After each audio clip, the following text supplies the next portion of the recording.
Kwa mimi kwa pilot. Mimi sikuwahi kwanza kuanza kwamba nitakuja kufundisha. How did you take back and forth for the first time? Kwanza nilikuwa nakasirika kwa kweli.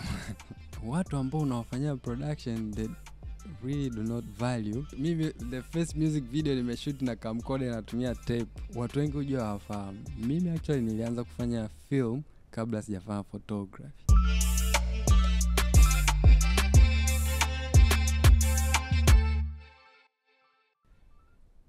Ndio mwalimu. Na Nimekuaddress kwa jina la mwalimu. Na obvious mara zote waga nilikuwa nakuita hivyo kwa sababu sasa moja umenifundisha. Mimi binafsi najiona ni mwenye bahati sana kwa sababu nilipata pia bahati ya kukaa kwa darasa lako la editing na editing nafikiri ni most kuanzia semester ya pili nafikiri, kwa sababu mwaka wa kwanza ulikuwa dinao sana kipindi kile, unaanza mwaka wa tatu wa pili mpaka mwaka wa tatu. Kwa hiyo kuna mambo mengi sana nimejifunza kutoka kwako, japo binafsi naendelea declare kwamba sikuwa much of a photography person, lakini still kuna mambo mengi sana nimejifunza. Kwa hiyo I'm grateful for that. Na nimekuwa nikuaddress hivyo kwa sababu ndio ukweli wenyewe. Sasa unajua nilifika tu mpaka nikawa napata shida niendelee kumuita mwalimu au sasa, lakini of course nimekuwa nikiwa comfortable sana kukuaddress kwa hilo jina la mwalimu. sasa Karibu sana kwenye NNS. asante.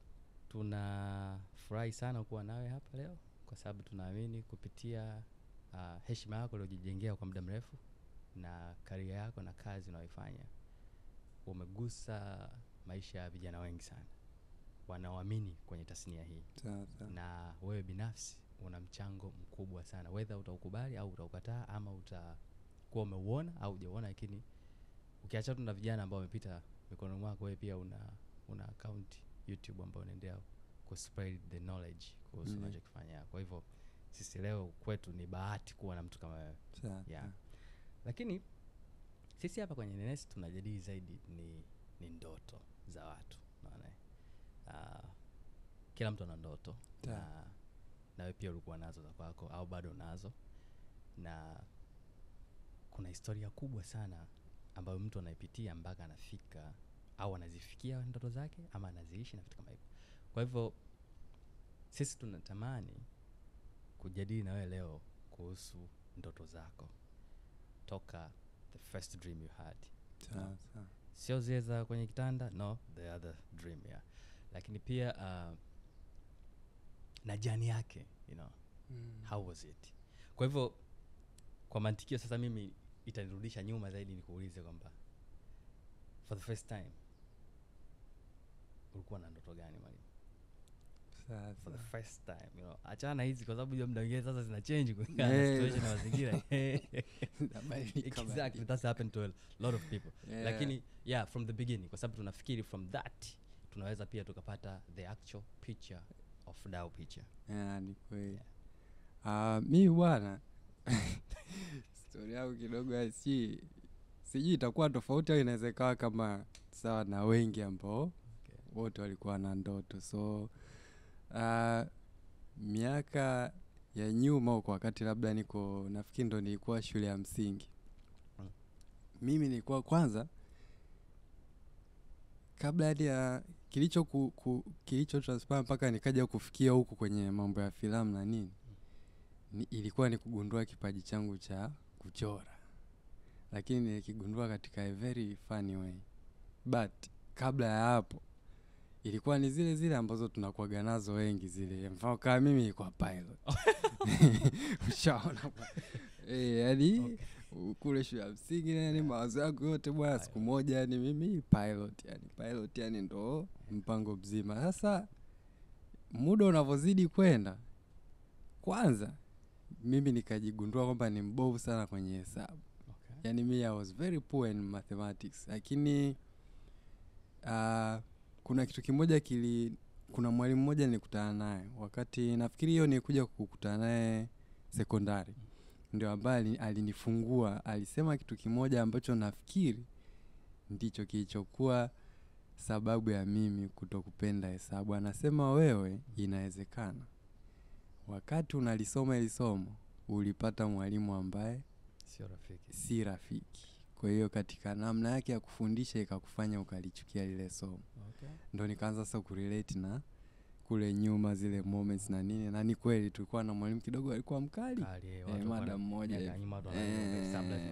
yani alikuwa akiingia ile mambo ya orodha ile unataja tebo nini, ukikosa mzee mnakula sana viboko vya mgongo.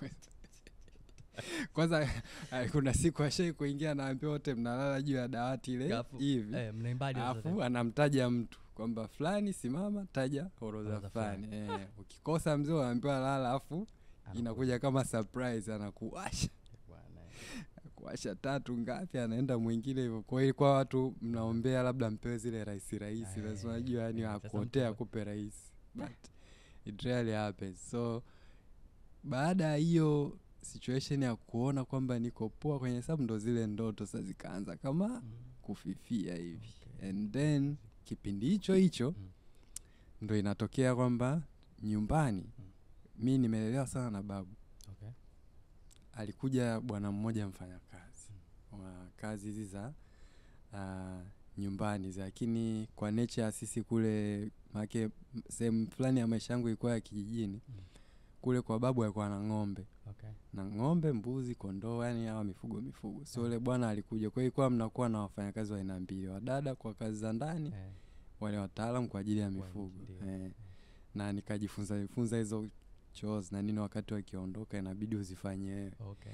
Kwa hiyo bwana alipokuja wakati tunashare kwamba okay, hizi tasks zinafanyika hivi. Yule bwana kwenye break zake akawa anachora. Okay. Unaona? Nikawa namuona anachora picha nzuri sana. Yule jamaa alikuwa yule mfanyakazi. Okay. Akawa anachora. Then for some reason nikawa interested kwamba huyu jamaa anachora picha nzuri. Sasa ile katika kuchora ananipa na mimi kile sketchbook chake, naambia mpu na mimi nijaribu kuchora kama wewe yani ulivyochora. Sababu na mimi niangalie ulichora au nyuma couple of pages. Basi akawa ananipa, mimi nachora pale najaribu, haikuwa nzuri sana lakini unaona yani kwamba huyu mtu anauelekeo. Yule jamaa anahisi akanotice hicho kitu. Okay. Kwa hiyo na actually ni story sijaigi kumwambia mtu hata yani nakumbuka. So akaanza kuwa anachora, ananipa kama mfano alichokichora mimi nifuatishe. Ndo ninavyochora vile nyumbani wanaona, wanasema huyu jamaa ana talent ya kuchora. They start sasa ku realize hicho kitu. Wakati huo nakumbuka ndo ilikuwa na maiza shule ya msingi naenda form 1 secondary. So naingia secondary, kabla sijaingia nikashiriki competition nakumbuka ya shule ya msingi. Unfortunately sikushinda, lakini nilienda kwenye kigezo hicho. Okay. Kwenye kigezo hicho. Wakati huo mashindano ya nani alikuwa sio ndo anaita UMITASHUMTA nafikiri kwa shule ya msingi. UMITASHUM. Kulikuwepo pia competition za mambo uchoraji na mimi nikaenda. Of course kushinda, lakini pia of course kulikuwa na politics and stuff. Okay. Lakini haikunikatisha tamaa kwa sababu ni kwa watu wengi wanaona kwamba una hicho kipaji, endelea kufanya. So nimeenda form 1. Fortunately nikaenda shule ambayo ilikuwa ina somo la fine art kama somo unakumbuka divinity na fine art kama unakumbuka hizo shule zilikuwa na somo la Bible na somo la fine art kwa inaitwa Bible study ndo divinity. So mimi nilikuwa niko upande wa fine art, nikapata mwalimu mzuri sana fine art. Nimemsahau jina, alikuwa anaitwa nani ule mzee, alikuwa safi sana kwenye fine art. Kwa akaona ile talent yangu akawa na weka power sana. Kwa hiyo huko naendelea kusoma, huko naendelea kujifunza kuchora kutokana na hilo somo. But at the same time ndoto za pilot zinaanza kufade out. Naenda mzee naanza kujigundua niko vizuri sana masomo ya history, geography niko vizuri sana, Kiingereza and physics huko. Sasa kwa sababu ya ile mathematical stuff na nini inaanza kuona huko yale chemistry sio vitu vinagoma. Kwa muda unaenda nikaingia A-level na lile somo lilikuwa moja na nini iliyochangia mimi kufaulu pia kwa sababu walikuwa na include kwenye zile calculations za finals.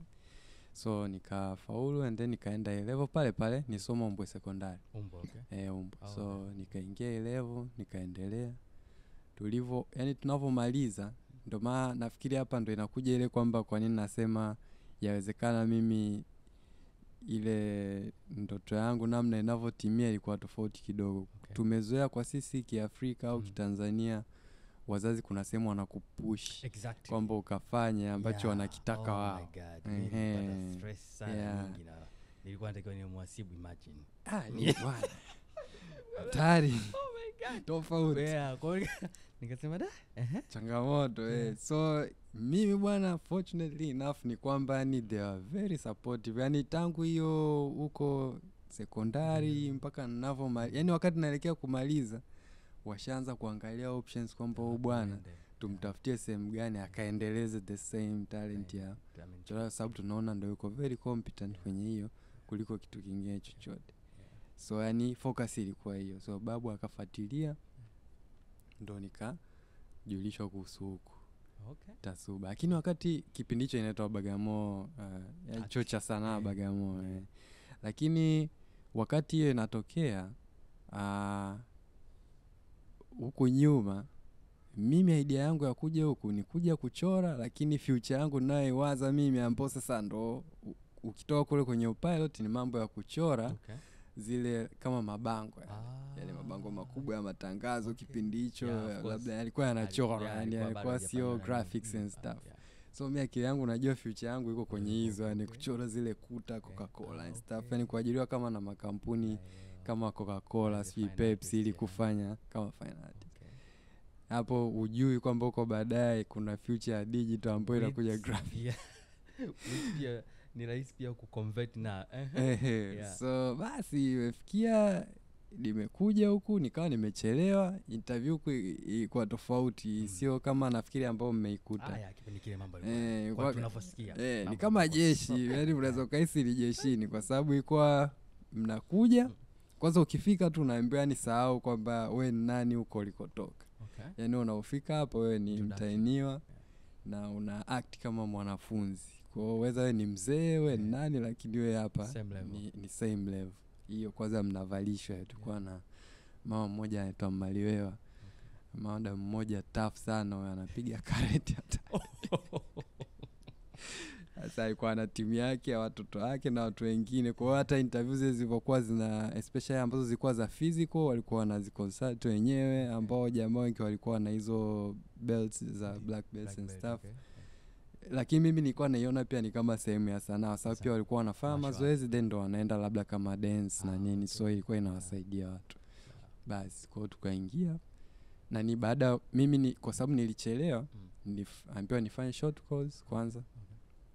Nikafanya short course mwaka ya fine art. Mimi nilisoma mwaka short course. Wow. 9 months to almost 9. Ambapo ni kama mwaka tu kwa sababu nianza miezi mitatu.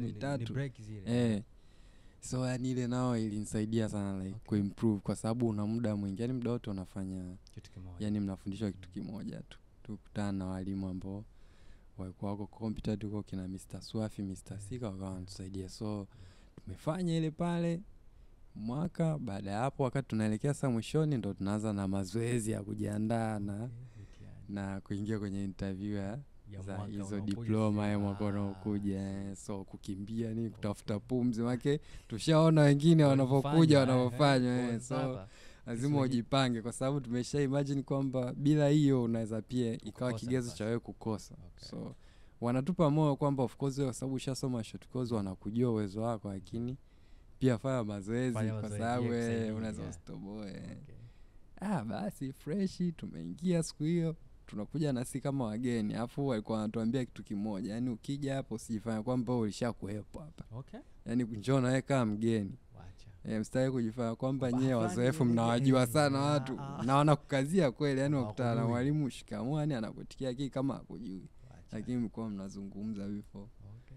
Basi tukaingia tukapewa sehemu, si tulilala darasani kule. Ilikuwa mna kukaa hostel. Lakini hostel zilikuwepo. Hostel zilikuwepo. Kwa sababu nyinyi wageni na mjana. Yani mnachukuliwa as a group, maana mna masaili yanafanyika kipindi cha likizo. So you are taken as a group. Wadada wanapewa sehemu yao, ambao nafikiri wadada walilazwa hostel. Okay. Wa kiume wote kule classes kule. Ile darasa la kama ushafika mazingira ya chuo. So unapewa godoro, unatafuta namna ya kuweka neti kwa sababu hamna kitu cha kusupport neti.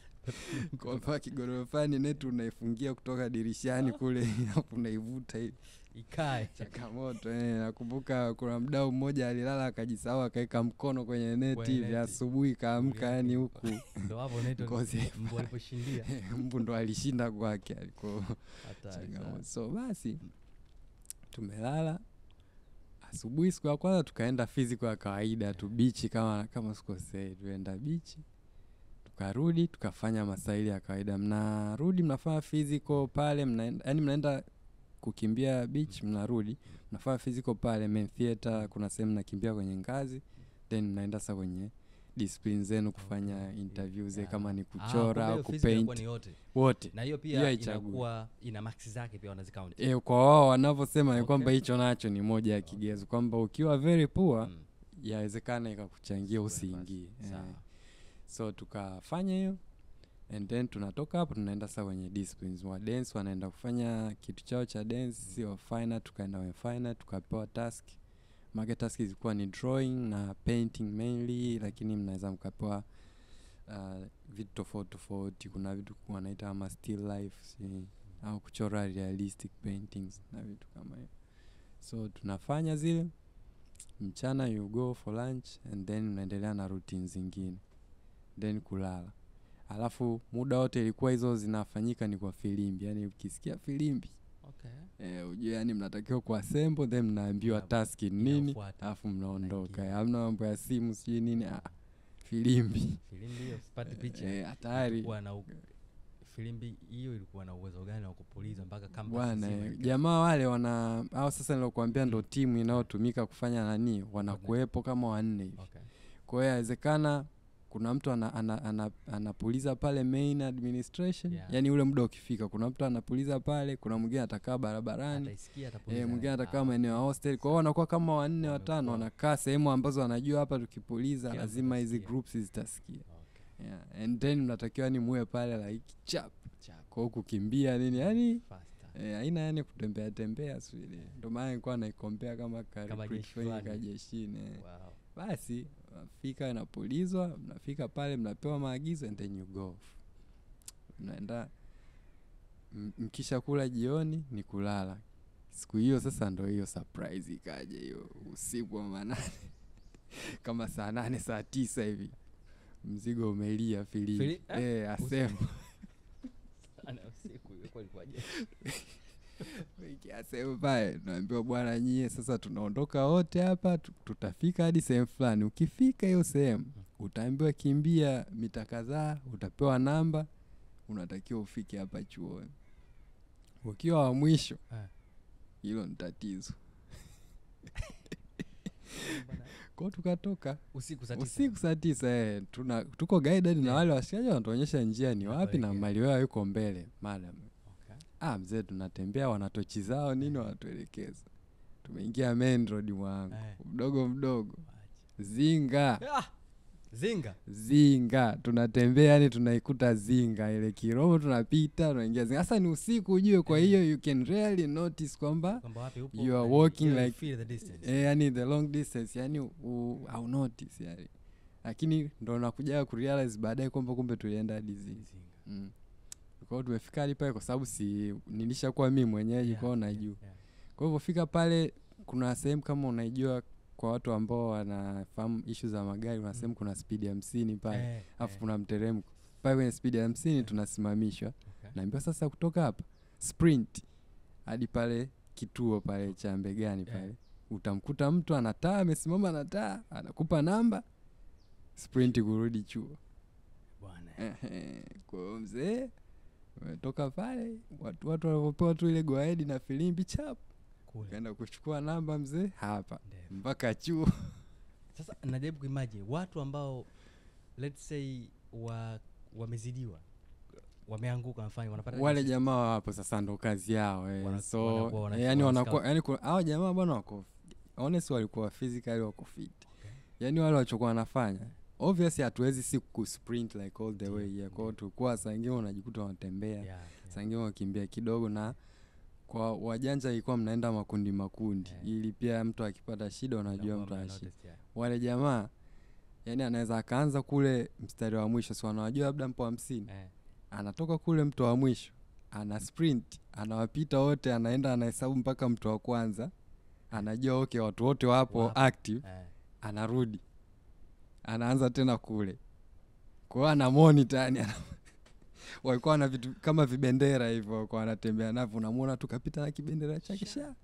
Kwa wale watu ambao wanatembea wanazugazuga, akiona tu mwamba huyo anatembea, anaanza hivyo. Kwa changamka, lakini pia akiona mtu ana shida ndo pale anaanza kumsupport, anajua kitu cha kufanya nini hivyo. Mpaka mnaingia chuo. So yani ilikuwa ni nature ya kitu kama hicho ambapo, lakini nafikiri mentally ilituandaa vizuri. Yeah, and then nafikiri katufanya pia tuwe focused. Hata tulivyokuja kupata hizo opportunities za kuingia kusoma ilikuwa nzuri. So na kabla sijaendelea tena nitachomekea ili hapa sio nikipasa kuliweka mbele ni kwamba sasa hii unaionaje sasa hivi? Kwa sababu mwanzo nyinyi wakati mna ni udairi ni usaili, tuseme usaili. Wakati mnafanya huo usaili mlikuwa na hizi activities ambazo zilikuwa zinawajenga kiakili, kimwili na physical kwa ajili ya kuingia kwenye haya mazoezi.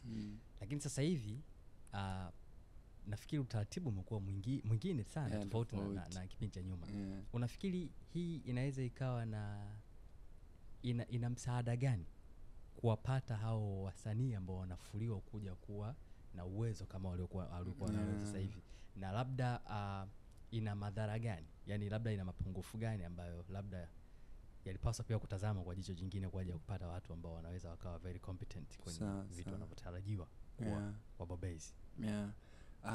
Hii ambapo system imekuja sasa hivi ya usaili ambapo inatumika, kwa sababu sasa hivi mtu ana apply tu kama ana apply hivyo vingine. Inaweza ikawa ina advantage kwa maana kwamba nafikiri wigo unakuwa mpana wa kuchagua pia, kwa sababu kwa nyuma kule information pia ilikuwa ndogo. Kwa hata watu waliokuwa wanakuja kwa wachache. Kwa hiyo inawezekana ukashangaa intake labda masaili labda mmekuja 100 au 150 au 200 na mwisho wa siku labda mkipita yani darasa unaweza kukutana na watu 8 watu 6. Maana yani wale walikuwa wanataka wapiki watu ambao they are talented na wako sharp na wako active. Kwa ilikuwa inatokea la kipindi kama mtu una shida ya kiafya, inawezekana ikachangia ukakosa, sababu ungefail kwenye physical exercise zile, yani kwamba unaonekana huyu kama physical inamshinda. Na kipindi hicho sababu intention yao ilikuwa mtu afanye hivyo ili masomo yalikuwa mnasoma yote. Alikuwa amna main major, ilikuwa amna ni yote Sasa yani mimi bwana ni kama mimi ilikuwa it was luck, kwa sababu yani mimi sikuwahi kuwaza kwamba ni nafanya hivi afu nitakuja kusoma dance sijui nini, but sasa kitu nakitaka ile finance. So nikasema ngoja tu nifanye itakuwaje. Tunaingia tu chuo, utaratibu wa meja na minor. Utaratibu wa meja na minor ukaingia. So nikasema huku ndo huku. So meja ikawa finance, minor ikawa sound production, mambo ya stage technology yani. Wakati nyuma yake nyinyi watu walikuwa wanasoma yote, kila kitu. Na wewe pia uko comfortable na hayo yote? Ilibidi, yani kwa sababu ni kwa mimi sikujiandaa, yani ilibidi nijiandae mentally, kwa sababu lakini na yeye ndo uhalisia, kwa sababu yani nishaweka kabisa kwamba mimi naitaka hii finance.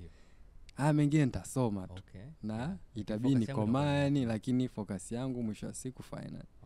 Ile tunaingia tu hivi tunaambiwa bwana sasa hivi ni meja na minor. Ndo ikawa pona yetu pale. Kwa mzee tukaingia. Na ile meja na minor ile ilikuwaje? Kwa sababu yani kwa mfano sijaelewa. Kwa mfano let's say for instance watu wanaosoma media film and television production, wale sasa wanawezaje kumajor in minor kwa sasa? Sasa ile ilivyokuwa yani wakati hivyo ndio tutaelewa zaidi, kwa sababu ndio tunafahamu hiyo system. Sawa. Sasa yani system yenyewe kwanza mliokuja kuikuta ni nyingine tena. Yani system ambayo mmekuja kusomea nyinyi ni nyingine. Yani sisi kilichotokea wakati tunaingia walikuwa wana select hivyo kwamba specifically huyu bwana tunaangalia huyu ni mzuri finance, so anapita finance, atasoma finance.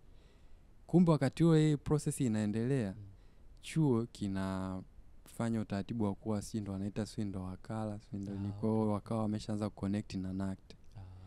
Ndo kipindi hicho chuo kinabadilishwa jina. Kwa hiyo sisi tunavyoingia ndo tunaanza na TASUBA. Nakumbuka hata kwenye sketch za logo nini ile emblem ya chuo mimi nilishiriki pia. Wow. Na ilikuwa nafikiri ilipita kwangu na bwana mwingine zikawa combined ndo akaenda kupewa mtu wa graphics aka design the actual nani ile emblem ya chuo. So asante. So ndo kipindi hicho sasa ndo wana transition. Okay. Kwa hiyo kwa sababu ilikuwa ni kitu hawakuwa wamekipanga. Yani hawakuwa nafikiri wamejipanga watu wanakte kwa sababu chuo chetu ni cha tofauti ukikompea na vyo vingine. Sisi tulivyoingia tunasoma major na minor. Kwa kama mimi nikawa fine art na stage and sound kama minor. Okay. Film ilikuwa haijaanza. Okay. By the time mimi naanza ni mwaka wa kwanza. Film ilikuwa haijaanza. Film imekuja kuwa introduce baada ya chuo kuwa na collaboration na Waholanzi. Chuo kinaitwa Utrecht. Kutoka Uholanzi. Wakaja wakataka wafanye collaboration na chuo. Lakini kwenye hiyo collaboration wakashawishi kuanzisha mtaala wa mambo ya filamu, animation na ilikuwa film and animation mainly. Mwanzo ilikuwa animation, lakini muda unavyozidi kwenda nafikiri wakagundua the market kipindi hicho ilikuwa inakuwa sana kwenye film. So ndo wakaanza kufanya trainings. Ndo na sisi nafikiri kipindi hicho mimi niko mwaka wa pili, ndo nikawa moja wa wanafunzi ambao walikuwa na opportunity ya kushiriki kwenye zile training kwa sababu nafikiri walianza kunotice kwamba wakati make unajua ukiwa pale chuoni moja ya wapo advantage ni kwamba unavyoona vitu vingine vina happen ukiwa mtu wa kujichanganya unajifunza vitu vingi sana. Kwa haraka zaidi. Sasa kuna walimu pale walikuwa na shoot labda wanafanya documentation ya performances au matukio tofauti ya chuo. Wakaona mimi niko interested sana na vile vitu. Umeona? So I think wakaanza kunotice huyu bwana ukiachana na kufanya pia anapenda mambo haya. Na pia kwa sababu kulikuwa ni animation so wakawa na associate na kwa hiyo let me get this connection. Kwa hiyo kwa sababu wewe ulikuwa umemajor fine arts alafu umeminor kwenye stage and sound. Sasa kwa sababu hii kozi ya Uholanzi ilikuwa imekuja na animation na film which obviously ni cartoon. Alafu kuna film. Lakini film haikuwa ndo main, ilikuwa mostly animation. Na kama kuna animation kwa obvious kuna cartoon. Na cartoon lazima utahitaji mchoraji. That is where the connection. Ndo connection ikaja hapo. So ndo mimi nikawa nahusika kwenye huo upande wa animation. So ilikuwa mna develop concept and then mna create kama hizo simple animations ambazo mainly zilikuwa labda za cut out kama mnakata karatasi and then you photograph those papers kutengeneza kama stop motion sacho. Ziko nakumbuka tushafanya cut out, tushafanya pia ya clay, zile clay ambazo ni artificial zile zinakuwa za rangi. Kutengeneza labda kama certain shapes, movements na nini. Ilikuwa vitu kama hivyo. Nakumbuka kuna moja tulifanya pia ya kuchora. So wakati huo tunafanya hizo kulikuwa magroup ni mawili. Lenye upande wa film walikuwa wanafanyaga documentary. Kwa hiyo wenyewe walikuwa wakishaandaa concept ya kitu wanachotaka kufanya, nyingi zilikuwa ni za kutokana na research. So wanasafiri, wanaenda kufanya documentary and then wanarudi. Umeona? Alafu sisi tunabaki pale chuo ku create hizo animated stuff, stories stuff. So ndo huko sasa ilianza kuzaliwa hiyo ndoto sasa ya filamu. Kabla huko let's talk a little bit about the animation game kwa sababu umeifanya na kwa muda mrefu tena umefanya kama vile mwanafunzi alafu ukabobea sasa huko. Let's talk about kwa sababu najua sasa hivi hiyo kozi pale chuoni haipo. Let's talk about na nafikiri pia watu kwenye industry sasa hivi Tanzania ndio kwanza inaanza kuingia nafikiri animation. Bado haijashamiri kama ilivyoshamiri filamu. Na watu wengi bado hatuna knowledge kubwa kuhusu ulimwengu wa animation ulivyo, you know. Let's talk a little bit about that. Kwa sababu you have a knowledge about it.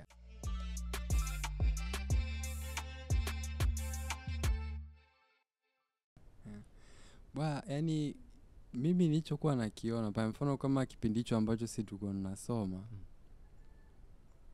na baadaye ilivyokuja ikawa convinced kwamba hii kozi kwa sasa hivi nafikiri inaweza isiwe na nguvu sana. Kwanza ni nature ya wale wataalamu waliokuwa wanakuja afu tunafanya zile training. Ilikuwa wanatupa training ya zile basic ambazo ni ule mwanzo Yeah. ni physically kutengeneza hizo characters na nini, lakini tunavyoangalia muda unavyoenda ni kwamba pia tulikuwa tunaziona teknolojia hizi za 3D kwenye kompyuta na nyingine ambazo mostly zilikuwa zinafanyika kwenye kompyuta.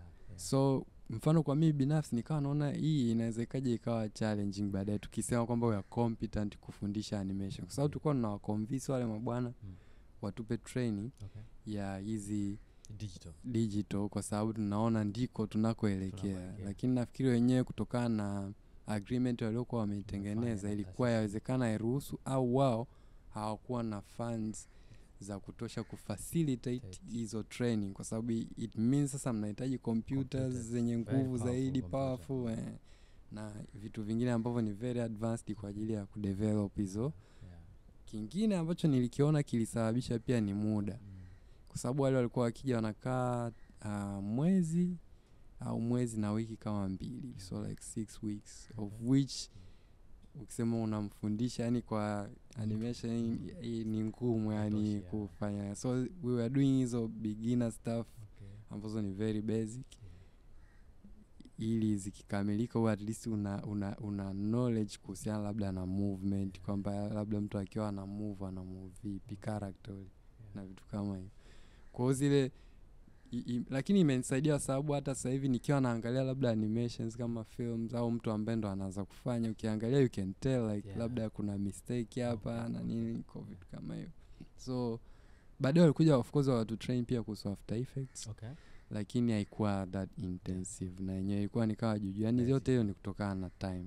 So mwisho mimi nikafikiri kwa sababu pia walikuwa ni watu ambao tulikuwa tunazungumza sana, tulivyokuja tukashauriana sana na uongozi pia, ndo ikaje hiyo case ya kufanya film kwamba tufocus kwenye kudevelop mtaala wa film, kwa sababu yawezekana kwenye animation ikawa changamoto hasa ikizingatia kwamba utayari wa kufacilitate bado haujakaa sawa. So nafikiri ndo animation hapo ili lakini pia nafikiri mimi binafsi pia nilianza kuona kama nilikuwa na interest zaidi kwenye film.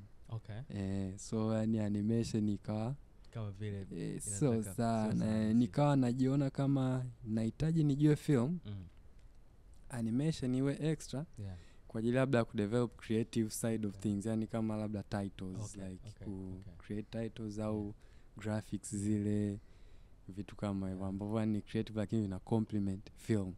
Na si kuifanya full time kama animation. Yani jigundua sikuwa na yani eager hivyo yani kufanya like kama compare na film. So nafikiri ndo ilivyokuwa imekaa. Kwa hiyo pale sasa ndo mkaa chuo sasa kikatengeneza kama ni full course au ilikuwa pia na yenyewe ilianza kama short course pia? Sasa chuo ile haikuanza kama short course. Ile wakati sisi tunaelekea kumaliza, wao wakawa na develop mtaala wakisaidiana na wale wataalamu sasa wa Uholanzi. So wakadevelop ule mtaala. Kwa hiyo wakati mimi na maliza zile training na nini, once tulipata pia nafasi ya kwenda kwao, wakaenda kutupa pia extra trainings ambazo nakumbuka tulikaa nafikiri mwezi. Ilikuwa mwezi au 2 weeks. I think it was 2 weeks. 2 weeks sio mwezi. 2 weeks. Tukapewa pia training nyingine ndogo ndogo na nini regarding the film. Kuhusiana na film. Japo sijui lakini nafikiri pia ni kama walikuwa like they were like fulfilling the contract. Kwa sababu yani in reality like 2 weeks kutrain mtu yani ili aje afanye kitu yani it makes sense. So we were insisting on getting the education ile full kwamba mtu asome kabisa ili upate walimu ambao wako competent, lakini they were not that ready. So kwa sababu sisi tulikuwa na nia ya kujifunza lakini pia kushare ile knowledge ambayo tumeipata, ndo inabidi sasa mtu unajiongeza mwenyewe unaingia online and stuff. Na vitu kama ndo hapo sasa hizo training zingine extra za binafsi zinakuja sasa. Ndo ninafanya wakati wao wana develop, sisi tunamaliza tunamaliza. Wakati tunakaribia kumaliza tunaitwa na mkuu wa chuo kwa bwana nyinyi mnamaliza lakini tunaona ni moja ya watu ambao mna potential. Ni kwa mimi na Justin, nafikiri unamfahamu mwalimu Justin. Okay. Haikuwa competent sana mambo ya sound production. Na actually nilisahau kusema kwenye hizi nani za Uholanzi ambazo tulikuwa nazifanya, kitu upande mwingine walikuwa wanafanya kwa ni sound production. Wataka kuinvest pia kwenye kudevelop studies za sound production. So Justin alikuwa yuko amebobea upande ule. Kwa wakatuita watuambia bwana, mpo tayari kuendelea ku volunteer chuoni, then baadaye opportunities za ajira zikitokea mwe walimu, au mnataka mkaendelee kusoma. Kwa maana kwamba hapo kusoma ni kwamba umalize pale diploma and then uapply kwa muda wako sa degree ukaendelee na maisha mengi. Sasa tumeona ile ni opportunity ya kazi, ujue unaweza kupata kazi and then baadaye utaamua utaenda kusoma. So wote tukaona tukubali kufanya kazi. So ndo hiyo opportunity ikaja, mtaala ukawa umekamilika, ndo film sasa inaanza na kule upande wa audio production. Ndo zinakuja sasa hizo kozi ambazo ziko peke yake. Swali lako unakumbuka sasa umeniambia kuhusu major na minor. Ndo hapo sasa inazaliwa. Sisi tunamaliza. NACTE wakasema bwana, huyu mwanafunzi wa diploma hawezi kusoma major na minor. Huyu mwanafunzi wa diploma kwa level yake anatakiwa asome masomo yote. Umeelewa? Sisi ndo tunamaliza hivyo. Yaani ile tumemaliza tu, tumepewa diploma zetu. Wanafunzi wa ile intake inayokuja ile, game imebadilika. Tunaambiwa bwana hao wanaingia watasoma kila kitu hao. Kwa yani sehemu pekee ambapo watakuwa wanasoma masomo ya pekee yao ni film na audio production. Music and audio production.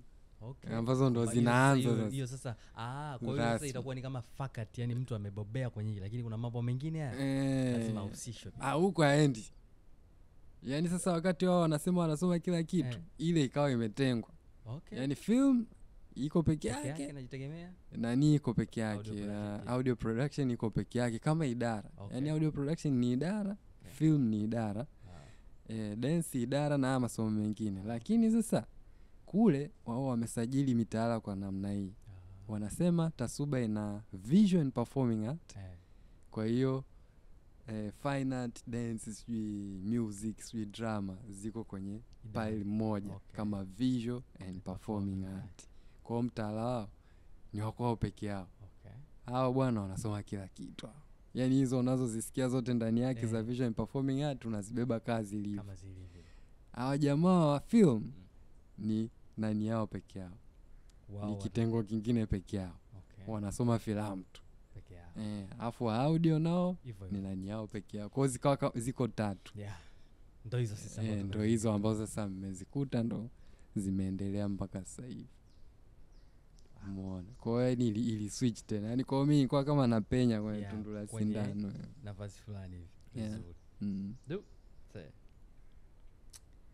Sawa. Kwa hivyo bado unaendelea ku-practice painting ama drawing, ama sasa hivi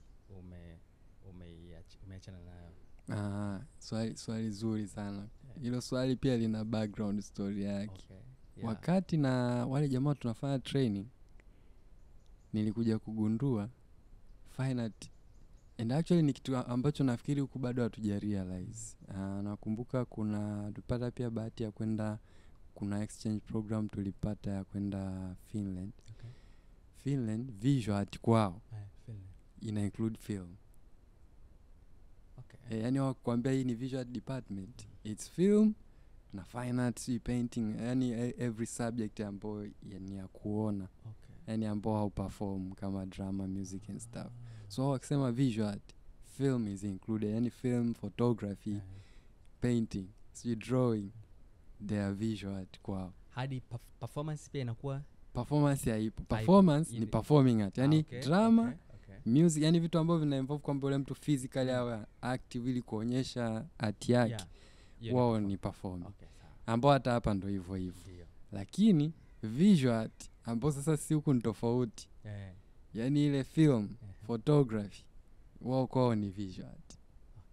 Yani film, photography, graphics, drawing, painting, masomo yani ya kuchora ili mtu umuonyeshe hivi visually, au umeshoot umuonyeshe visuals zile. Wao kwao ni visual art. umeona. Yeah. So yani wakati mi naingia kwenye zile training nikagundua zina connect. Okay. Kwa sababu gani? Mfano mimi finally nimesoma color wheel ambao unaitumia kwenye painting zile, si primary color, si secondary color, si complementary. They apply ukija kufanya color grading kwenye film. Of course, obvious, Umeona? So yani you can tell kwamba mfano hapa nikitaka kuseparate labda let's say subject na background, nikiwa na shoot niandae set ambayo labda ina contrast ili kumseparate subject. So nikagundua yani they are connecting in a very big kwa nikawa najiuliza kwa nini hizi pia hii film na nini zisingekuwa same, lakini ni kitu ambacho nafikiri kwa sasa hivi kimesha kuwa late, so hatujaweza kukiunganisha. Lakini ukisoma fine art actually unakuwa na advantage sana ukija kufanya film. Na si rangi tu, hata composition. Yani fine art when we draw, mwalimu anakuambia subject wako hapo ulivyomchora mbona amekaa pembeni sana karatasi huku kaacha space sana, kwa nini ameacha space? So ile si rule of thirds nini, ina maana lazima iwe imeapply hata kwenye composition ya kuchora ili function kwamba composition yako mtu akiangalia imebalance. Yani kwa hiyo kuna vitu vya fine art ambao drawing painting unaweza kuviapply kwenye film. Na ndio hiki ili pia lilikuwa ni swala jingine ambalo nitaka tuingie huko tujadili. Lakini nashukuru pia umeshalitolea hapa ufumbuzi kwamba mimi nilikuwa nafikiri kwamba watu wanaofanya painting, drawing wako vizuri sana kwenye color grading, kwa sababu these people they play around with colors a lot of time. Na hicho kitu ambacho nilikuwa nakifikiri mpaka leo. Alafu pia nilikuwa najua kwamba watu wanaofanya photography art pia wako vizuri sana kwenye wanapoamua sasa kwenda kwenye cinematography in term of kwenye composition, kwa sababu in a photography they have only one shot to make it clear, same everything, kila kitu. Lakini watu wa video wanafikiria kwamba oh man this is a moving, kwa hiyo I can tapata tu nitaitafutia. Kwa hiyo mwisho siku wanakuwa wanaenda up na sio nzuri composition ukilinganisha na watu ambao wameishi kwenye ulimwengu wa picha alafu ndo kaenda. Sasa kumbe it does not start in a picture too, it go way back kwenye kwenye drawing. Hata kwenye drawing. Inazalisha kitu pia, kwa sababu hata ukifikiria mfano storyboard. Storyboard you have to draw. Of course, So in a way kama pia una background ya fine art una advantage kwa sababu you can draw. Of course. Umeona? Tukirudi huku labda kama nilivyosemea kuhusu mambo si ya composition, tukisema si color, ni vitu ambavyo yani most of the time vina connect. Mfano ukiachana na hivyo, mimi watu wengi hujua hawafahamu, mimi actually nilianza kufanya film kabla sijafanya photography. Nimegundua watu wengi wananifahamu mimi kwenye photography kuliko naona. Of course, kwa sababu watu wameanza kukufahamia huko. Vibaza. Mimi the first music video nimeshoot na camcorder natumia tape. Na nyimbo moja kwa anaimba sana huyo. Yaani nilipenda nyimbo yake nikamshutia for free ile music video yake. Alafu alikuwa mwanafunzi, si sasa hivi atakuwa yuko hapa, alikuwa anaitwa Puche. Alikuwa reggae moja safi sana. Nikamwambia bwana, hii lazima tufanye video. Yaani tape ile mini tape ile. Zile mini tape vile vidogo vile, achana yale makubwa ndo nimeweka kwenye kamera pale mzee, tumeshoot na shoot 4x3 hiyo. Ukiweka kwenye wide sasa hivi inaacha black kupeme. Ndio hiyo. So nilianziaga huko. Then a very funny thing happened. Nikaja kugundua muda unavyoenda,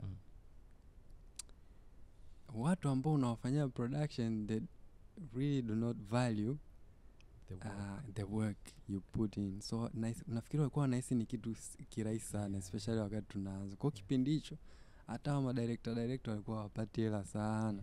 Na mimi kwa sababu focus ilikuja kwamba interest yangu ikaangukia kwa kufanya music. Kwa sababu niliona a music video ni very short. Within that short time frame ambao unayo, you can tell so many stories in a creative way. Inakupush kwanza uwe creative ili utell kwa sababu So nilikuwa much, napenda yeah. film but you have to tell so much in a very short time, yeah. time. Umeona feature film ni kipengele kwa sababu ni budget na vitu kama Yeah, so nikaona ili kufanya iwe nzuri na kuwa kudevelop creativity music video. So nikawa nimefocus kwenye music video. So my music videos mostly zilikuwa zina stories. Okay. Kwa sababu intention yangu ilikuwa ni I'm reflecting in filmmaking, Yeah. lakini nionyeshe kwenye music video. Kwa hiyo mimi kwa msanii akinipa nyimbo lazima niandikie story. Kwamba story ni hii and then sasa nione anaingia wapi kama performer. Okay. So ilikuwa huko. Lakini baadaye sana naona jamaa hawako serious na yani kuvalue alafu nikiangalia upande wa pili naona like photography na potential zaidi. Okay. Mimi naweza kukuambia bro ninahisi sijafanya research of course lakini ninahisi kipindi hicho ambacho photography imeanza kupeak watu wa photography inawezekana ambao walikuwa wale main names wale walikuwa wanapata hela kuliko videographers. I'm pretty sure. Mimi kujibu hilo na sio swala kujibu, nilikuwa Moshi fulani nikakutana na mtu mmoja na studio ya picha. Yeye ana backdrop sasa na ana light zake pale, anapiga picha za studio na vistuli ya veka pale nini. Anakuambia bro, mi sifanyi hizi wedding. Unajua Moshi wedding wako vizuri sana, invest a lot of money. Sasa anakuambia sifanyi hizi kwa sababu nikihesabia muda ninaoweka kwenye hiyo kazi ya kwenda kushoot saluni, ushoot sijui ukumbini, ushoot wapi, kanisani, uje na hilo lundo la mafaili, alafu uanze kuedit, alafu upeleke, alafu kuta kuna changes back and forth mpaka umalize, alafu hiyo pesa unakuja kuipata sijui shingapi, wakati mimi hapa nikikaa hapa in a day ninaweza nikatengeneza pesa ambayo inaweza ikafikia hata nusu ya ile. Kwa maana yake nitaikamilisha kuwa full the next day. Kwa in a month, man, why would I do that? Yani ni ngumu. Sasa yule alivyoniambia vile nikashtuka. Nikasema hii inaweza ikawa serious. Nikaanza ku recall kwamba hawa wanaopiga picha mtaani sasa hivi wanasema picha anafikia anachaji 500 moja wale basic kabisa. Anapiga picha, anaenda kuzitoa, anazirudisha kwa mteja wake. These guys are making money, man. Wanapata serious money. Wanapata hela. Lakini sasa kwa sababu tu kuna ile mindset ambayo sisi tumekuwa nayo mtaani kwamba huyu mpiga picha. Unajua photographer wengine kwamba mpiga picha anakwambia na rafiki yangu mmoja tumwambia wewe ni nani? Anasema mimi sio mpiga picha. Sasa wewe ni nani? I'm a photographer. Sijui I'm a cameraman. Sijui nikisema kwa hiyo ni mwanaume wa picha sasa. Kwa hiyo it was a serious talk kwa sababu tunaikataa title. Anasema mimi usiniite mpiga picha kwa sababu ukimwambia mpiga picha anayokuwa nayo kichwani ni jamaa amevaa kamera yake hapa, anapita zake mtaani ndo hiyo. Kumbe na actually they make a lot of money kwa sababu kazi pia unazoweza kuzipata wewe ambaye unafanya hicho unachokifanya, listen music video au wedding, they come and go, it's like at a time, yani sio continuous, sio fluent. Kwa hiyo mimi naelewa hicho unachosema mwalimu kwa asilimia kubwa sana. Yani it's this business bar is very tricky, yani especially kwetu hapa. Ni changamoto sana sababu yani mimi hiyo nilivyogundua hicho na kuamua like kuswitch ni switch kwa advantage mbili. In photography you can still practice film, of course, kwa sababu pia bado composition yonekana, lakini nikaona this is much easier kwa sababu hata nikiwa nafanya labda collaborations haini cost, yani labda una muinvite model na muinvite makeup artist and then mnafanya collaborative project, lakini you can be very creative in that shot in such a way hiyo creativity ukija ukiapply kwenye film bado ina apply kwa bado yani najinoa kwenye the same field. Kwa hiyo nikaona let me practice photography kwa sababu I can do it whenever I want. High demand time kubwa sana. Lakini kumbe baadaye nikaja kugundua pia it was marketable kuliko of course kufanya like film. So na yani kuna experience mbaya ambazo nimekuja kuzinotice kwa mimi nilikuwa nafanya pia, nilifikia mahali nikawa nafanya pia wedding.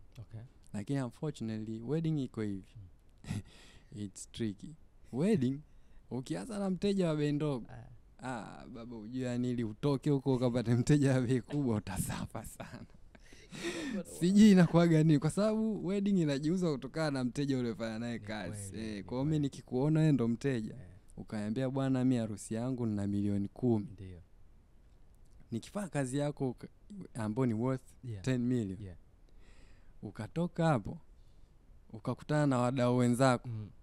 Wakaona kazi ile. Hao wadau wenzako na wenyewe ni wa 10 million level. Of course. Yeah. Yaani hautaenda kukutana tena watu wa 200,000 sio hakuna. Watakuuliza bwana hii nani alifanya hiyo, utanirecommend. Ndio yani market ya kwanza ya wedding ilivyo. Okay. So ukianza na mteja labda ambaye mwisho wa siku faida ni 200,000, ujue huyo mteja atakurecommend kwa mtu mwingine ambaye mwisho wa siku faida yako. Kwa hiyo mimi kidogo naweza kusema it was a bit unfortunate. I have short wedding ambazo ni za gharama, lakini naweza kusema ni nyingi zilikuwa ni bei ndogo sana. So unarudi unakuta umeingiza kiasi kidogo cha fedha ni kama faida. Of course umecharge hela nyingi kwa sababu ya vitu huna labda equipment and stuff. So umerent. Kwa mwisho wa siku unakuta hela ambayo ndo ya kujilipa ni ndogo. Alafu unapiga hesabu baada labda 2 weeks ambao ndo unakabidhi kazi ambao probably inaweza saa nyingine hata ikawa wiki 3 kwa sababu ya zile back and forth, labda mteja hajakubali hiki. Of course it rarely happens, labda ukute mteja ni stubborn. Lakini mara nyingi utatumia muda ni zaidi ya wiki. Halafu kuna siku unapata kazi over the weekend. Let's say Jumamosi. Unatoka unaambiwa kazi bwana let's say umepata wadau wenzetu wageni hao. Umepata gig, mfano nilipata kazi ya rugby, kushoot competition ya rugby, kukuwa na iko Gymkhana kule, teams zinacheza kwenye pitch 3. Naambiwa nifike pale saa 4 asubuhi. Nitashoot hadi saa 12. Our final negotiation ni 900,000. Picha tu. So I stayed there from walitaka na video, nikamwambia ukitaka na video na maana inabidi iwe zaidi, kwa sababu ni kazi mbili tofauti, na maana you have to go zaidi ya mtu mmoja, huwezi kushuti mtu mmoja. So nimefika pale muda huo saa 4 event imeanza, 12 imeisha. Kabla sijaenda ni booking ile wamesha confirm half the money. Nimemaliza kazi, wame confirm the rest of it. Kesho yake nimewakabidhi kazi, yani ile final product. Jamaa na confirm booking ya mwaka unaofuata kwamba tutakuchukua next year, kwa sababu tumeshajua like ufanisi wako wa kazi and stuff. Tutakuchukua ili tufanye tena kazi. And the funny thing happened, hiyo ni story inaweza isiwe na mahusiano. Wa jamaa walinitumia fedha mara 2 afu nikawarudishia. Yani walituma, yani walinilipa nusu ile ambayo kabla sijaenda. Yani like advance payment. Nilipomaliza yule jamaa akanicash pale kwenye event. The other mmoja hapo sasa mwingine. Advance tena. So advance sasa ananipa kumalizia full. And then nimeondoka. Sijajua ali confuse nini. Mwingine mwenzake akanitumia tena. Kwa hiyo ikawa imezidi. Kwa hiyo nikarudia jamaa nikaambia bwana mmenitumia like extra cash. Jamaa kuamini nafikiri. Kaambia basi shukrani, nitume wapi, nikaambia akanielekeza nikamtumia. Jamani nafikiri kile kitu nacho kama kilitengeneza na ni fulani hivi. Kwa akaambia bwana next year, yani si tushajua photographer ambaye tutamtumia nani. Alafu nilichokifanya, yani hizi biashara bwana inabidi uwe yani kama knowledge fani kazi ziada ya kujiongeza. Nilishoot mimi video lakini nilishakatalia. Nikashoot like short reels na nini. Kwa hivyo watumia zile picha nikamatanisha na vile short video vya dakika moja kama 3. Jamaa nafikiri hawakutegemea, yani hawakuexpect wanapata video. Kwa hiyo nafikiri nayo ikawa imesecure. So nikasecure hiyo. Sasa you can compare that to the wedding ambayo yani unarudi nyumbani. Kwanza unatoka asubuhi saa 1. Alafu unafika, unaweza ukarudi nyumbani probably saa 8. Mfano kama mimi niko Bagamoyo, labda wedding nimeenda kufanya mimi kurudi huko itakuwa sana. Wedding ni different story. Tofauti. Yani ina task moja ambayo unafanya kazi kubwa kuliko hata wanakamati. I say in a wedding day actually. Na ubaya mwingine kwamba hawa value. Oh yeah. Always. Kwa sababu wao pia wanaendelea kukutreat kwamba we paid you, you know, so we expect excellence. So let me ask you this, from the experience of your work na kazi ulizokuwa umeshazifanya nyuma na hata sasa hivi, nataka sitaki sasa kulizungumzia kwa sasa, nataka nizungumzie way back when you started to deal with the clients. How did you take back and forth for the first time as an artist, you know, how do you take it? Ile kama ya kwamba unafanya afu mna labda the corrections and stuff, au kama it's more like in a clarification way, it's more like with your experience, unapofanya kazi yote you put love on it. Sasa you know, your thoughts that you believe like this is wow, it even wow you to a point like you feel kwamba now I'm confident to present it anyway. Halafu inafika a point client naye kwa sababu anakuwa na perspective za kwake, halafu anaamini kwamba yeye yuko sahihi zaidi kuliko professional yako, umeelewa? Sasa that's the question about it's like how do you deal with those type of client, kwa sababu wewe una professional yako na misingi yako na unaamini kwamba this is how it should have been done, lakini client pia naye anamtazamo wake anasema no it's like how do you handle it, kwa sababu at the end of the day you feel like I'm going to, yani naifanya kazi kuwa mbaya, lakini sasa sina, you know. Mimi bwana mwanzo ilikuwa shida wakati nafanya, so nilichokuwa nafanya ni kuna kipindi nilikuwa najaribu kuelewesha kwamba anapokuja na argument yake kwamba lakini hapo ungefanya hivi na hivi, so nikawa na kwanza nilikuwa nakasirika kwa kweli. That is not expected. Kwa hiyo mara ya kwanza nilikuwa nakasirika afu na change vile anavyotaka afu nampa vile alivyokuwa anaitaka, unamwacha naye. Lakini baada ya pale kidogo unajabisa mteja huo msumbufu. Kwa hiyo kwenye ile list ya wateja ambao ni reliable wale unawapunguza. Baadaye nikaja na njia nyingine ya kujaribu kuwafundisha pia, maana nilijua inaweza kawa uje sange mtu anakuambia vile lakini hana knowledge ya comment anaitoa. So akinitumia labda namwambia kwamba bwana unajua hii ukifanya hivyo unavyotaka wewe itakuwa ina madhara 1 2 3. Nimeifanya hivi kwa sababu ina complement hiki na hiki. Kwa mteja mwingine ambaye uko smart anaelewa, anakuambia basi ache hivyo hivyo. Mbisha anakuambia bwana ibadilishe tu, yani mimi nimeona hivyo. Na mara nyingi sana wateja wanakuta wengi ni opinions, yani anachukua, yani kuna watu wengine wameona wanamshauri bwana mbona iko hivyo, kaiona like wow anamwacha mwingine, sasa huyu ni mwingine ndo anaanza kwa nani hiyo mimi ishanitokea kwa mteja wa picha nakumbuka. Nilimpiga picha mdada skin yake ni melanin like dark skin, mzuri tu mdada mwenyewe, yani kwa hiyo dark skin yake. And nikampa picha zake akakubali kabisa siku ya kwanza, akasema asante, picha nzuri, na tena alikuwa mteja wa kulipia. Picha nzuri, nimezipenda, fresh. Kesho yake bwana naona text yake WhatsApp, atanisamee kama atakuja kuona hii. Lakini ndo atajua kilichotokea. Ni kama text yake WhatsApp, zile picha nimeziona lakini naona sijatokea vile nilivyokuwa nataka, mimi nitaka nitokee kama huyo mdada. Ni honest, alinitumia picha za Shalu ambazo mimi nishamshoot Shalu kwa watu ambao watakuja kumfahamu Shalu baadaye.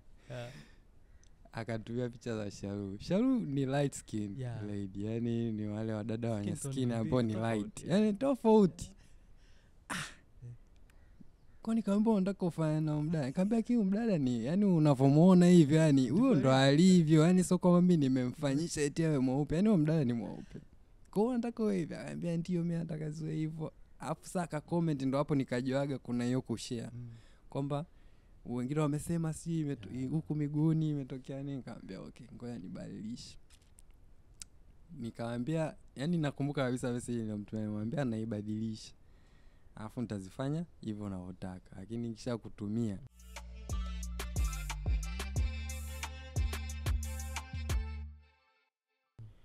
naomba usinitafutake tena kwenye kazi. kwa kazi nyingine, yani kwamba tufanye kazi pamoja, yani ni mwanzo na mwisho. Yule dada nahisi alijua sisi siko serious, nikamtumia picha zake akazipenda hivyo hapo kwa anataka kweli. Tukakaa kama miezi kadhaa hivi, nakumbuka akatafutaga, bwana nataka nije nishuti kwa, kaambia silikwambia kwamba tutafanya kazi tena. Kaanza kunomba msamaha bana, kaambia yani hiyo haitaka itoke. Yani nenda tu kwa mtu mwingine, sababu mimi ninachokifanya it's not only for you, yani kwa ni reputation yangu pia. Yani mimi sitaki nifanye naye project afu mtu anamuona, mtu obviously akikuona mahali atasema kwa Dawa ndo alimpiga, mbona afanani na zile picha ambazo Dawa amezipiga. Kwa hiyo inakuwa so kwa tayari unaonekana wewe kuna namna unafanya ambapo haina uhalisia, ambacho mimi ni kitu nilikuwa nakikwepa sana. Yani ile ina backfire kwako. So nikamkazia basi kuanzia hapo naso mteja na si mteja wa kwanza. Wengi tu yani tunapishana hivyo, yani mtu anashindwa nani, labda wengine wanakuwa pia sio reliable clients, yani mtu labda mmepanga time haji kwa wakati. Umeona anakuja muda ambao unatakiwa na kazi nyingine. So yani wateja hivyo watu ushawapanga inakuwa so kweli. Kwa ni changamoto ambazo zipo kwa mtu ambaye ukimwelewesha anaelewa na kuwa nzuri, kwa sababu itaishia on the positive side na mtaendelea kufanya kazi. Kwa watu ambao watashindwa kuelewa ni ngumu ukisema kwamba mtaendelea kufanya kazi, kwa sababu siku zote mtakuwa yani mna clash kwenye ideas ambao sasa kwa upande wako inaweza kuwa disadvantage. Yeye atakipata anachokitaka, lakini disadvantage kwako, kwa sababu mwisho wa siku uwezo kutumia ile kama portfolio. Of course, kwa sababu inatokea ni unakuta labda ulifanya photoshoot au umefanya project fulani au share mfano labda kwenye social media and stuff, kwa sababu unaona mteja mimi njoo kwa kitaka, yani tumepishana kabisa, kwa siwezi nikakisha, ngoja tu nimpe kazi yake ameipenda fresh, naishia hapo. Sawa. Kuna kitu kingine hapa natamani kukuuliza hapa, lakini nafikiri nikurudishe nyuma kidogo. Najua umesema kwamba ilitokea opportunity na mkafanya film, baadaye ikawa kama ni nafasi ya wewe kuwa mkufunzi. Nataka nijue, najua kwamba your call was pilot, lakini kuna kakitu kalizaliwa hapo kaka steer direction. Sawa. In which you're still practicing, lakini kuna kitu kingine sasa kimekuja hapa cha ualimu. How do you see yourself when you are teaching? Are you enjoying it? Or you are enjoying it because you are teaching what you love? You know, kwa sababu hapa unaweza kuwa na two different story. Kweli. How you just became a teacher because of the opportunity presented itself, lakini in the back of your mind you have completely different, you know, thoughts. Maybe you una plan labda uendelee kuwa artist ambaye like freelancer photographer, unaendelea kufanya shughuli zako free, you can do whatever you want anytime, you know. Labda sometimes kuna majukumu mengine ya kikazi ambayo interrupt, yanashindwa ukawa free. So nataka pia nipate hiyo experience yako as a teacher. How do you make it? It's like, are you comfortable? Are you happy with that? Or maybe you feel like, you know, if you could be like this, I'll be even happier. You know, that kind of thing. Kweli. Sawa. Umenirudisha nyuma ukataja mambo piloting, nakumbuka na sasa hivi na fly drone. Nikasema ndoto za pilot hizo kazi zimeishia kwenye drone. Hatari. Bwana mimi kiukweli kwenye swala la ualimu, yani wakati na accept, yani sikuwahi kwanza kuanza kwamba nitakuwa kufundisha. Yani hata wakati nakubali kwamba niwe mwalimu, yani nilikuwa sikubali katika nature kwamba mimi ni mwalimu. Yani nilikuwa naikubali katika nature kwamba mimi nilirealize kuna kitu mimi kilinitokea wakati niko kwenye kutaka kujifunza hii field ya mambo ya film na photography na mengine, especially photography. So film nilikuwa na access ya kupractice wakati naanza, si ndio nisema ndio ilikuwa mwanzo music videos and stuff, nilikuwa nayo access kwa sababu ya wale wageni ambao tulikuwa kwenye exchange program, so they would share. Unajua wenzetu wanaga mambo like kiweka kitu kwamba ni asikitoe kwamba uweze kupata knowledge, so yani they were giving as much as they could. Ndo wakawa naona bwana wako competent, mtu endelee kuwa feed hizi informations, wajifunze ili waendelee kupractice. Nilivotaka kuswitch na photography, kuna baadhi ya vitu ambavyo havi apply kwenye mfano kwenye video like retouch. I apply kwenye video, so nilikuwa na challenge kwenye retouching. So kipindi hicho walikuwa wapiga picha ni wachache. So ilikuwa ni like ukiwa approach watu wengi walikuwa na ile hali fulani, nafikiri anahisi kwamba akikupa knowledge ya retouch au any knowledge inayohusiana na photography ni kama unamwacha unakuwa huko mbali zaidi ya kulikuwa na hicho kikirani watu wanakuwa binafsi kwenye knowledge. I see, ilikuwa yani sasa hivi vitu vimebadilika sana. People never shared information. Hizo sijui retouch, sijui color grading, sijui nini kwa picha, sijui mtu alikuwa anakuyausha vizuri. Unamwambia bwana nataka kufahamu hiki na hiki, unaona message haijibiwi. Au mtu anakuambia basi nitakucheki, nitakuelekeza imetoka, au nitakutumia sijui nini. Sasa kipindi hicho nafikiri pia hatuna ile, hatujafunguka sana mambo ya YouTube na nini. Hasa wakati na hiyo challenge na face, fortunately nilipata kukutana na watu kadhaa ambao they were willing to share. Na nawatajaga sana, yani mara nyingi sana. Moja hapo kuna bro moja anaitwa Gavin Gosbet, alikuwa mpiga picha, sijajua kama bado anaendelea, sijafuatilia recently, lakini alikuwa mkali sana. Na bwana mwingine anaitwa Ose Greka Sinare. Alikuwa naye anapiga sana picha kipindi hicho fashion. Mimi nilikuwa interested na fashion photography. So nikaona anavyofanya, nikawa interested. Yule jamaa alikuwa ukimuuliza like they share like information. Gavin hivyo. Kwa ndo watu ambao mimi nafikiri walinisaidia kupata ile knowledge. So kutokana na wale wengine ambao ni kwa hizo changamoto zinatokea, na wengine wanaochipukia wanavyojifunza, wanavyoniuliza, afu nikiwaambia mbona ukiongea na fulani angeweza kuelekeza, nakwambia baza nimemtafuta, baza ananikaushia zile, unajua zile. Nikaona watu kwa nini yani inakuwa ngumu sana yani knowledge watu kwa mimi nikawa nimeamua kwamba nafikiri itakuwa ni nzuri pia mimi nikiwa na share kile ambacho nakifahamu. Umeona?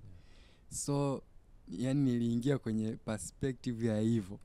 Kwamba mimi niko willing kushare knowledge yangu na wengine ili wengine nao wafahamu labda kama mimi au zaidi yangu. Umeona? So ndo nikaingia sasa kwa direction hiyo, kwa perspective hiyo, kwamba mimi naingia ili niweze kushare information zaidi kwa wote ambao wana uhitaji. Na ndo pia ilikuwa sababu ya kuanzisha kama hivyo YouTube channel, ili watu wapate access, kwa sababu pia challenge ya lugha. Yaani unakuta mtu anataka kujifunza lakini wengi elimu kidogo ni changamoto, so Kiingereza kinawashinda na vitu kama hivyo. So hata YouTube channel ile nilianzisha nikawa nafanya zile tutorial Kiswahili ili pia iwe friendly kwa watu ambao wana nani. Of course engagement yake sio kubwa sana, lakini watu wanafuatilia baadhi. So mpaka naingia sasa kufundisha like officially, ilikuwa ni kwenye hiyo perspective. Kwa sababu mimi nataka nishare ninachokifahamu kwa wengine ambao wanataka kuipata hii knowledge. Umeona? So ndo inaenda hivyo, ndo baadaye unakuja kurealize kumbe wewe ni mwalimu. So ilikuwa hivyo. So mimi subsidi bado na kutem kama vile artist, which you are. Sasa Regardless of digital artist and all the stuff, but still an artist. Na kama mtu mwenye familia, yani baba. Sasa hopefully it's okay to mention this. Kwa nini nataka niseme kwamba tunakuwa na ile mindset. Najua wewe kwa jinsi ulivyoelezea hapa hujapitia hiyo.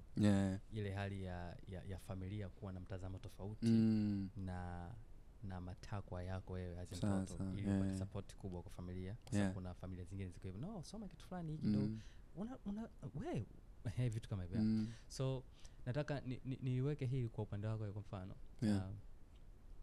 mtoto wako atakapokuwa labda ameonyesha interest ya kutaka pick the same talent au the same path kama uliopitia wewe kwenye mambo ya art, how would you take it as a father? Mimi hiyo swali rahisi sana. Yaani mimi nishalifikiria na lina majibu yake yani ya kutosha. Yaani mimi niko very supportive kikweli.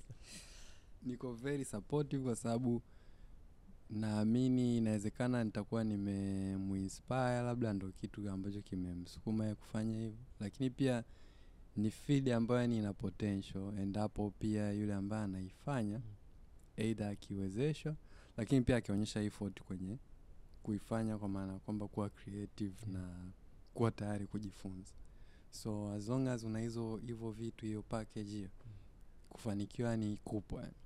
Kubwa. Kwa hiyo mimi am full support, yani endapo yani watoto wangu watakuwa wanataka hicho. Na uzuri ni kwamba ni kama na notice kwamba wana hizo interest. Of course sasa hivi hawajaweza kuwa na hiyo choices and stuff lakini mfano wote wanachora, yani they can draw. Yeah, unaweza hapa. Yani kwa sababu mimi nimeshafundisha muda mrefu.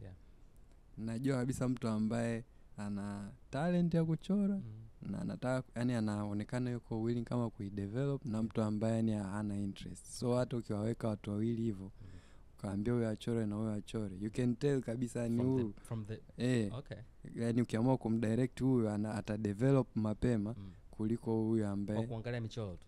Kwa kuangalia michoro.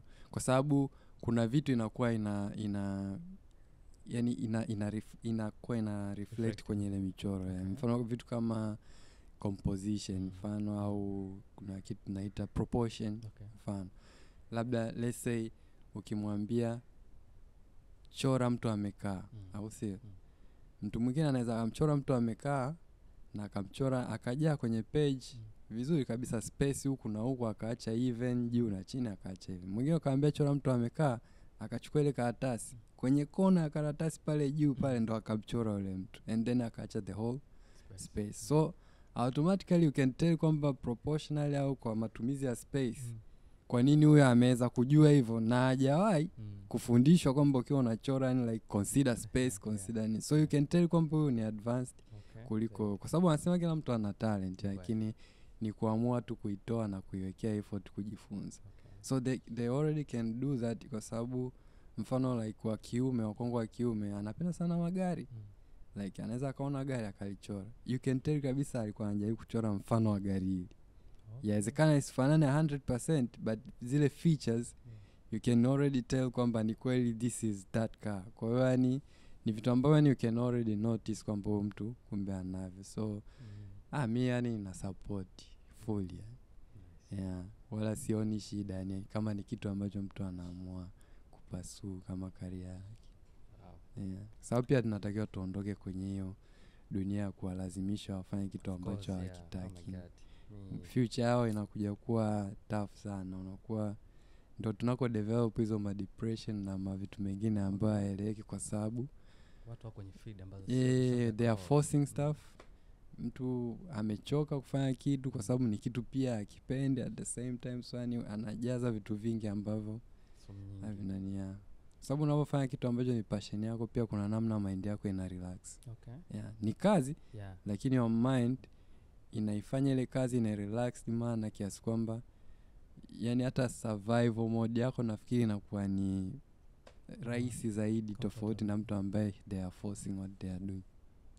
Kama umesema hivyo umenikumbusha kitu kimoja. Na brother yangu mmoja alikuwa yuko so interesting na medic. Sasa alafu akajikuta amekuwa mhasibu. Kila siku anapoamka kwenda kazini ana complain sana. It's like every day. Kila siku. Sasa nikaona kwamba bro anateseka kitu na kwa nini?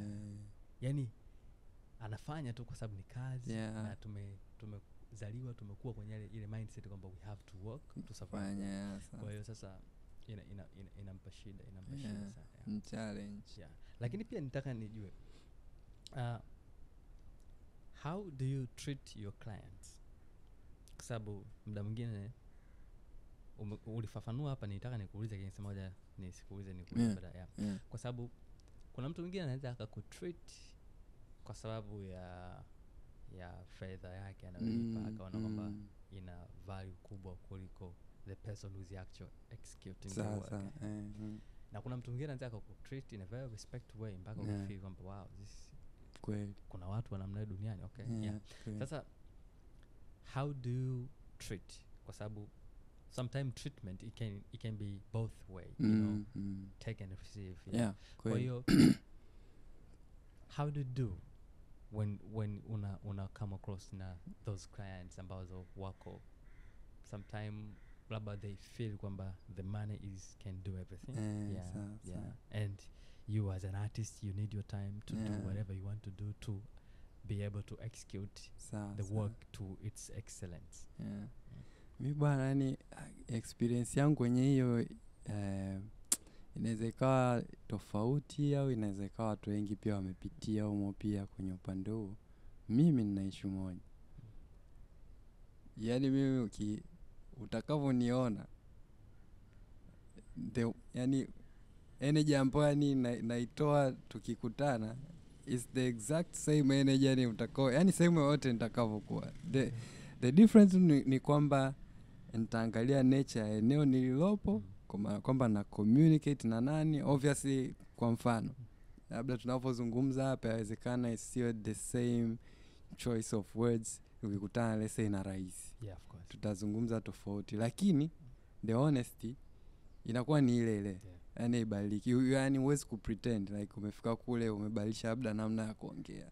Unajua zile yani labda umekutana na mtu sasa unaanza, kwa mfano tuna kitu kimoja labda tuna tabia fulani, unaweza kukutana na mtu ukaanza ghafla tu kuongea Kiingereza, lakini in your nature si kawaida yako kuongea Kiingereza kila ukutana na mtu. Yani umeswitch tu hapo, yani mpaka inawezekana umeenda na mtu yule mtu akashangaa, oya mjomba mbona ameanza English ghafla, mbona kwa ghafla sana, lakini kawaida yake hata aongeaje imekuwaje amefika hapa. Yani kwa mfano yani unaweza yani ishatokea labda nimeenda kukutana labda jamani, mimi nikienda nikutana na mzungu akianza kuongea Kiswahili na mimi natembea naye huko Kiswahili mpaka kimshinda. Anasema hiyo sijaijua hiyo. Anambia okay, tuswitch niongee Kiingereza. Ukifika ukinikaribisha kinani Kiingereza, haya tutatembea umomo kwa yani unaangalia na mazingira kwa sababu hivyo pia ni vitu ambavyo siku hizi umekuja kugundua clients wanavichunguza sana. Yaani wewe unakuja kujaje? Kuna namna ambavyo ukija mtu anajua huyu hapa yuko serious na anachokifanya. Umeona? Na kuna namna ukienda yani wewe mwenyewe unaweza ukajishusha value yako kwanza hata kwenye appearance tu, hata kabla hujazungumza. Yani client anaweza kuona tu akaona yani mfano can imagine umekuwa invited kufanya gig labda CRB, ndio unaenda kwenye meeting alafu ufike pale umegonga zako vest na sendo, yani ndio yani wewe ni shooter, yani ni mkali, yani unafanya project zako kali, lakini you dress that casual for such a meeting. Yani unaona ni vitu vile ambavyo havita connect. So yani saa nyingine client anaweza kaangalia tu akaona kuna siku nimekutana na artist mmoja Damian Soul kwenye meeting, akaniambia bwana, yani sasa hivi tulipofikia ukipata hizi like major endorsement au clients ambao ni wakubwa afu unataka kufanya nao project, kama una gari hata kama ni kaka yako nenda na katika kwa sababu nakwambia yani saa nyingine yani kuna wateja wengine yani wanaangalia hicho tu, wanaangalia soma, yani anaweza hata siwaze kazi unaompa wewe ni ipi, lakini anachungulia yuko gorofani pale anaangalia chini, anaona unatinga pale na boda, mzee anaona huyu anafanya project ya milioni 50 ndo kaingia na boda. So kweli kwa yani inategemeana na task pia na mazingira ambayo unakuwa, lakini kuwa presentable ni very important. Afu baada ya hapo sasa, sababu ndo kinachoanza kuonekana, of course afu sasa unavoongea unazungumzaje na mtu. So yani unavozungumza na ule client it's easier for them to tell kwamba you are very welcoming na uko cooperative na uko tayari kufanya kazi, na ndivyo nafikiri kwa mtu ambaye ni mwelewa atakutreat the same way. Umeona? Kwa inawezekana ukatokea kuna ambao ndo hivyo yani kwamba hela nini, so hata lugha zao zikawa sio rafiki, kwa sababu kuna wengine wanajisaugi, wanahisi kwamba wao ndo wanakusaidia wewe, yani yeye kukulipa wewe kwa kazi ni yeye amekusaidia, kumbe wewe ndo unaenda kufanya kazi ambayo itamsaidia yeye kama kumbrand na stuff kama hizo. So wale pale tunawanyamazishaga kwa kazi. Wewe nionyeshe dharau zako zote, and then kama the amount ambayo tumekubaliana umeilipa, the result of the work ndo hii hapa, then you all of a sudden unashangaa ule mtu ana change, respect ina change, kwamba huyu jamaa anajua anachokifanya. So wanani wengine mnavozungumza tu pale pale anajua kumbe si huyu mtu anaelewa anachokifanya, and then ndo wanajiadjust. Kwa sababu nafikiri pia tuko kwenye dunia ambao sababu tuko wengi sana, kuna baadhi yetu ambao hatujapata hiyo caliber, tunapata hizo opportunity afu tukienda namna tunavyojielezea inakuwa sio. Kwa wale wanachukua ile picha, wanaona kwamba kila mtu atakuwa yuko hivyo, kumbe sio kweli. So ukishatokea pale ukafanya nao conversation, ndo wana realize okay, huu tofauti, and then the result ikiwa na yenyewe imefanana na ulivyokwenda kuzungumza, ndo wanaona huo ndo matokeo yake. Ndo kama hivyo nilivyokuambia,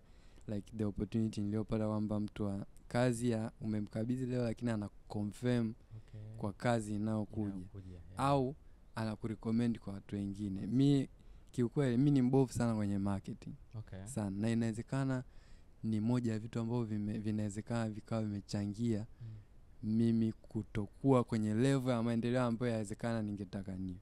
Kwa sababu nakuaga mzito sana, yani like going out, like maki mimi ni introvert, yani nakuaga mzito sana go out, approach clients like proposals and stuff and nini, yani nakuwa niko ile self nani sana. So imenikosti kwa kiasi fulani. So asilimia kubwa, and naweza kusema 90 ya wateja ni recommendation. Yani ukuta nimefanya na mtu, nimefanya kazi yake nzuri, kanirecommend kwa mwingine, yule naye akanirecommend kwa mwingine hivyo. Na uzuri unaokuja kutokea ni kwamba wengi wao wanakuja kuwa permanent clients. Kwa yani from time to time unakuta na receive jobs kutoka kwao au kutoka kwa watu ambao wamewarecommend. Kwa yani ni muhimu pia ni ile result unaoitoa inamata pia, kwa sababu itachangia kupata kazi zingine. So ni hivyo. So quick question, are you planning to do something about that? Kwamba unafikiri wewe unasema kwamba ni mzito kidogo kwa kutengeneza proposal, kupitch kwa ajili ya like this like maybe a product shoot ma big brand. Are you planning to do something? Actually nimeanza and I've written a few like proposals na nimeshaanza like nimezi-send out already, nasubiri matokeo, lakini naona kama ni imenichukua muda sana. Yani it's like yani way too late. Lakini naamini bado kuna muda. So I've tried that, and na pia approach pia, kwa sababu nimekuja kugundua pia soko la like portraits and like fashion photography, it's still like so sana. Yani bado liko slow. So inabidi kuventure pia kwenye vitu vingine, like kama mfano umesema mambo ya products and so ndo nako jaribu pia kufocus huko in real estate. Of course huko ndo nimekuwa na reliable clients and like kama hizi shoot hotels and stuff. Na napenda pia kwa sababu it make you travel. It makes you travel and it makes you deal with people less. Sababu nimekuja kugundua like being an introvert also you really want to like have like the arguments na zile yani miscommunication na watu, yani like mnafanya kazi afu mnakosa kuelewana kwa sababu ya kitu kidogo ambacho yani inawezekana ungekifanya kingempa matokeo mazuri ule mteja, lakini kwa sababu ya yeye kutokuelewa na nini, so zile interactions pia zina drain sana ujue. Maana ni moja ya vitu vinavyofanya niache wedding. Wedding ina hiyo sana, hiyo ndo ilikozaliwa. Nakumbuka mimi mara mwisho nimeshoot wedding nikasema ni mimi sitaka ni shoot wedding tena, nani yani client ndo kasababisha. Kutokana na interaction ambayo tulikuwa nazo. Nafikiri alitakiwa kuna mtu aliitaka kazi yule mtu ikatokea recommendation tukaipata sisi na team. Kwa yule alivyopata matokeo na hisi akawa na share na yule aliyekuwa anaitaka, yule akawa anaponda. Kwa yule anatupa yani anapokea anakubali nzuri, pia akishaionyesha anakurudia, anakuja mbona na- sijui imekuwa nini, kumbe yule unakuta amempa Ameongeza. comments and stuff. Kwa nikagundua hawa watu kudeal nao kidogo yeah, inahitaji wedding moyo. ina ukorofi wake sometime ina Yeah. ukorofi wake, kwa sababu kuna watu wengine wanajiwekea hadi mizizi kwenye kamati. Watu wanaenda hadi kuchangia ile certain amount of the money biashara kwa ajili ya ile. kusecure hizo Biashara mambo. Nimezoea sana Moshi huko. baza hiyo biashara baza. Mimi nishai kupewa hela ya harusi, afu mtu ananiambia sasa hapo yani inabidi hapo nitolee hapo 50,000 nikachangia kwenye kamati. Wewe ni mwanakamati Nene yani wewe mwanakamati ndo Okay. kakurecommend Right. ukafanya kwambia sasa mimi hela yangu yani ya mchango inatoka kwenye hela. Wow. Kwa yani wedding bani headache yapi kwa kweli, wedding hapana. So yani kuna hivyo vitu